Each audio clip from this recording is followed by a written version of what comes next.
It's time for another edition of Lewis at Large, 60 minutes of smart talk radio featuring guests from all walks of life in conversation with your host, Warner Lewis. So sit back and lend us your ears for the next hour. Now here with today's first guest is the host of Lewis at Large, Warner Lewis.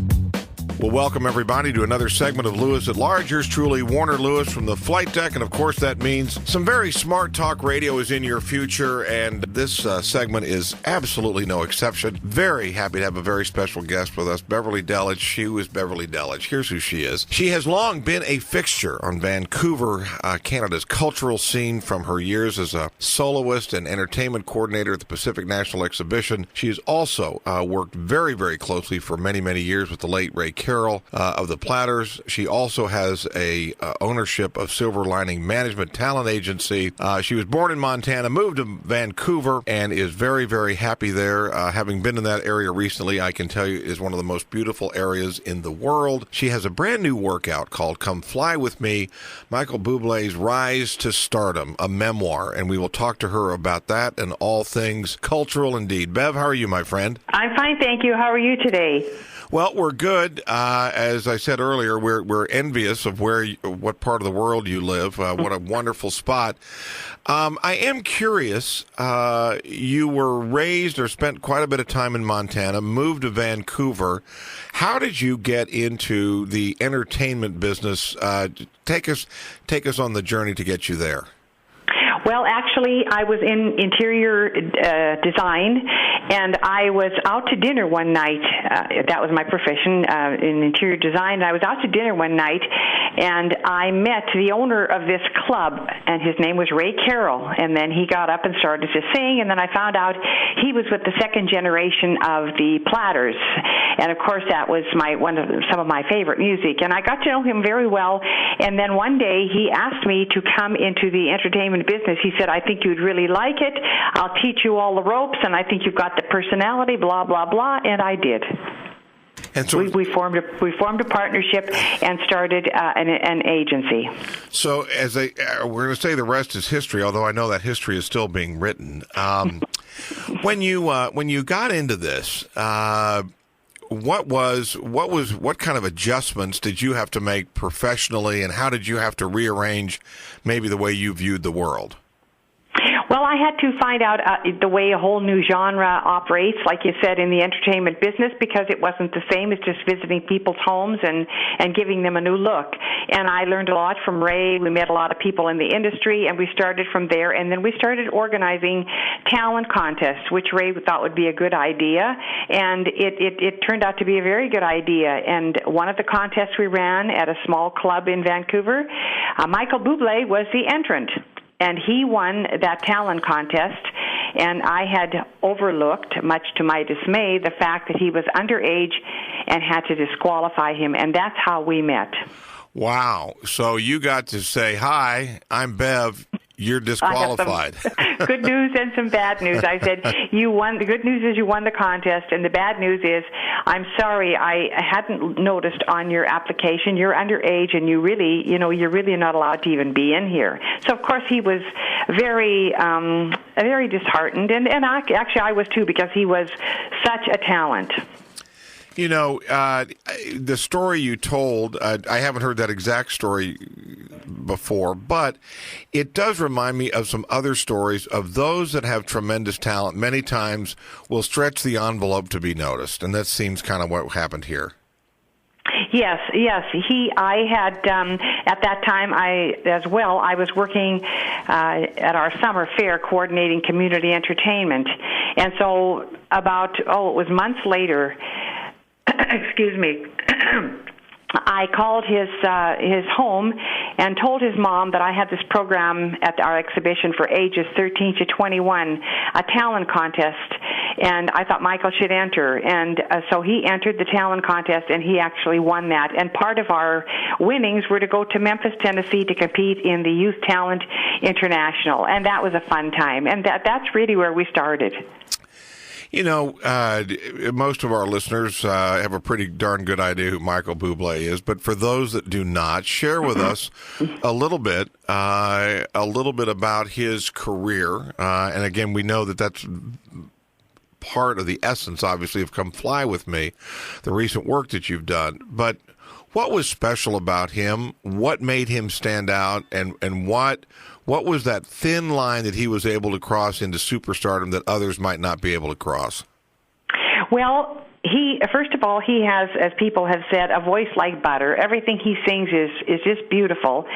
And his presence on stage is challenged by no one. He reaches out to the audience. People have said that when they listen to him perform in live, it's like he's singing to him all by himself. They feel so special. Excuse me. But the thing, and it took a long time for us. It was 8 years, and he was invited to sing at our former Prime Minister's daughter's wedding reception, and David Foster was there, the David Foster, and that's where it really began for us. And the fine line for me when I saw Michael was the fact that he was so talented and young, and of course, young in the industry is, really counts especially if you're talented to begin with. And that was our start, and I felt he was really talented and worth staying with, which I did, and even though I had never been a manager before. And we wrote it together. He believed in my professionalism and my belief in him, and I believed in his talent. And together, that we met the right person who saw something special in him as well. Although it didn't happen instantly. It happened a year later even with David. If you just joined us, yours truly, Warner Lewis, from the flight deck of Lewis at Large Radio. Our special guest this segment is Beverly Delich. She has long been a fixture in the Vancouver cultural scene. She also owns her own talent agency called Silver Linings Management, and we're talking about a brand new work she's put together called Come Fly With Me, Michael Bublé's Rise to Stardom, a memoir. Bev, when you talk about, and in this particular case, you actually discovered a talent, I know you must feel an incredible sense of responsibility and sort of ownership, so to speak, like you would with any of the people that you work with. But when you have someone that's on that kind of meteoric rise, does it, as an agent, do you have to be careful not to ignore the other people you represent when you have something that's a property that hot? Well, Warner, I was only working with Michael at that time. Like I said, I had never done it before, right. and his work was so all-consuming because right. he was booked all the time, and there was always so much to do that it was really full-time for me to be with that one artist. And then when we signed with Warner Brothers and spent the year in Los Angeles working with David Foster and Paul Anka, right. After that, he needed to be with a big management company, of which I wasn't. And I turned him over to Bruce Allen Talent after I had interviewed, several big-time managers in Los Angeles. I turned him over to Bruce Allen, and he went from there. And, of course, Bruce had, the huge Rolodex and tremendous success with other artists he had, like Bryan Adams. And so that was our departure and his beginning to really hit the top. But he was ready. He had a beautiful record with David Foster. Warner Brothers had signed him on, and there was no stopping it. That must have been a very, I know in some ways maybe for you easier or an easy decision, but in some ways it must have been very, very tough. Oh, it was very bittersweet, and it lasted for years because, we had spent all that time together. It was my full-time job for all of those years, and it was like, your kid goes away to college and you don't see him because their whole life is changing. And I understood it would be like that, but you can never have a feeling until you have the feeling. When you were working with him, though, I'm sure, particularly because this was a relatively new industry for you. Okay, you didn't have a lot of experience to draw on. There must have been a lot of kind of sort of dipping your toe into the water and sort of a little bit here, a little bit there, and just trying things out. That must have been a different way to handle somebody, but you probably both learned a lot together. Oh, yes. That's a great question, the one that you just asked me. I don't think anybody's ever put it that way, and you are so right, because but I followed every lead of anything we could ever follow. We went to New York, to Warner Brothers Music. I walked the pavement in Las Vegas trying to get him work in maybe some lounges. I did everything, and I followed every lead that there was to follow, and it was difficult because I even went to people who were, even Bruce Allen at the time, and nobody knew what to do with him because the genre of his music, everybody thought, oh God, Frank Sinatra sound alike, which he isn't. And so we had to show the people that he was different, and Michael had to prove that himself, that he wasn't a sound alike, not just a lounge singer, that he had this great talent, this great personality, and he was different. How did that affect your career, but after that decade and after working so hard, did you kind of take a breather, or would that sort of inspire you even more to look for young talent or go after even higher level talent? Well, it was both, Warner, because I had just had a brand new grandson that was born like 2 months before that. So, and I needed to take a breath myself. But it was really great because I learned so much, and I have, to this day, I still have people who contact me and would like, some pointers. And I do Skyping with people that don't live close to me on a consulting basis. And this is what I learned from all of that. I really felt that, I had worked with the moguls, and I learned so much of the real thing, the authenticity of everything, and that helped my business a lot. And I did work with many, many artists since Michael, but never went as far as I did with Michael because I never saw that unusual talent again. Right. I really haven't. Yeah.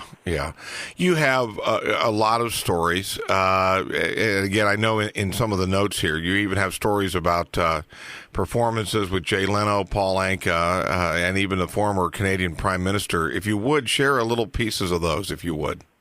Yes, well, that's where it started with the Prime Minister's daughter. We got to meet Brian Mulroney. His whole family was just wonderful, and they loved Michael. Met David Foster there, and in turn, David Foster, right after 9/11, no one was flying to Las Vegas because of the fear factor.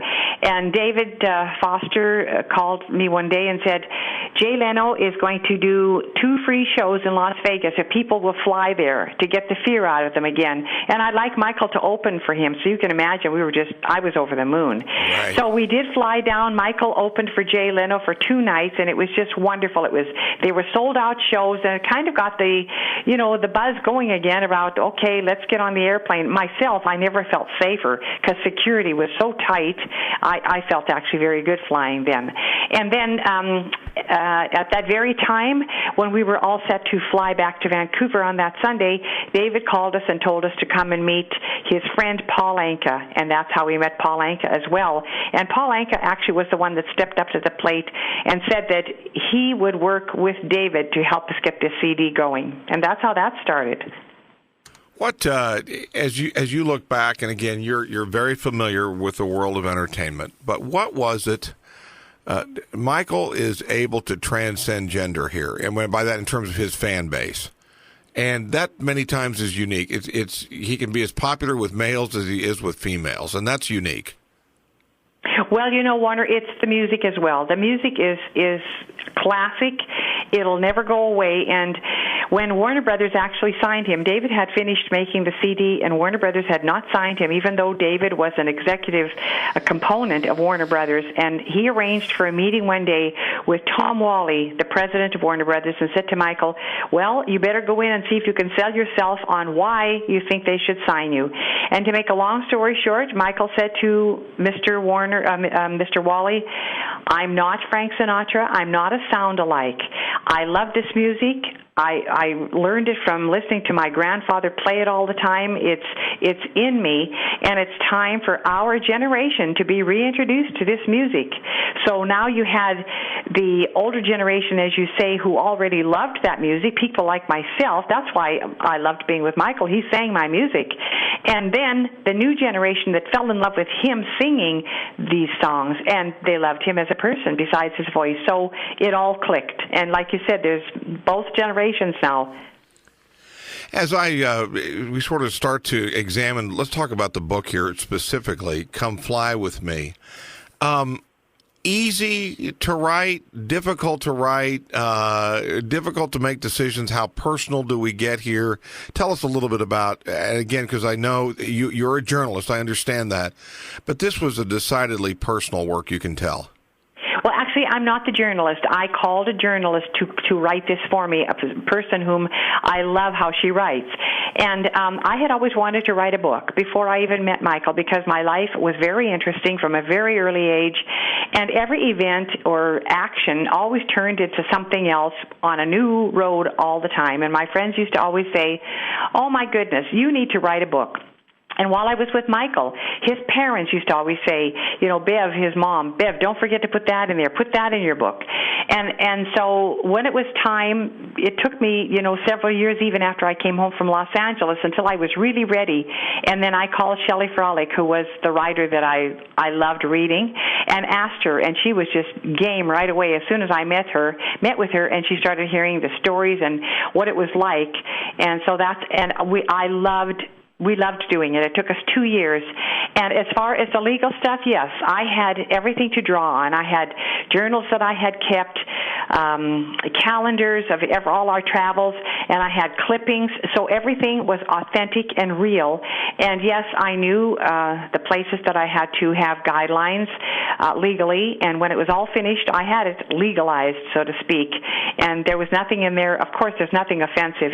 It's just a great book. And I chose the title because not only did Michael sing Come Fly With Me, but he asked me to be his manager, and we decided to go down, up the river together, like, come fly with me. And I did.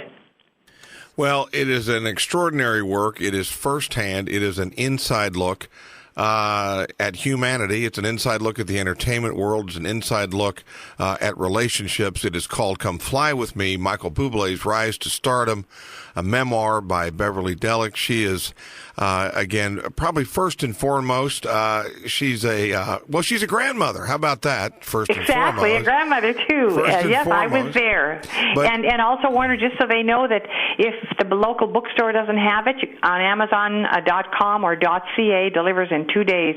Great service. Right. We also wanted to know, how can people find out more about, that's how to get a hold of a copy of the book, but also how can they find out more about the work that you do on sort of, so to speak, a regular basis?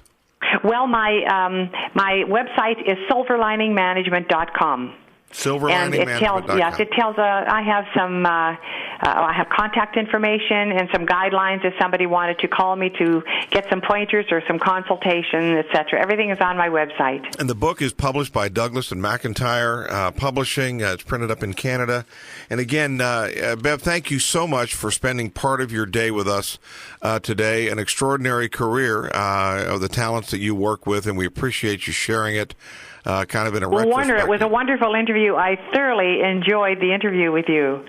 Good. We're happy to hear that. Have a great rest of 2014, and would love to talk to you again in the future. Thank you so much. You bet. We'll be back with more right after this on Lewis at Large.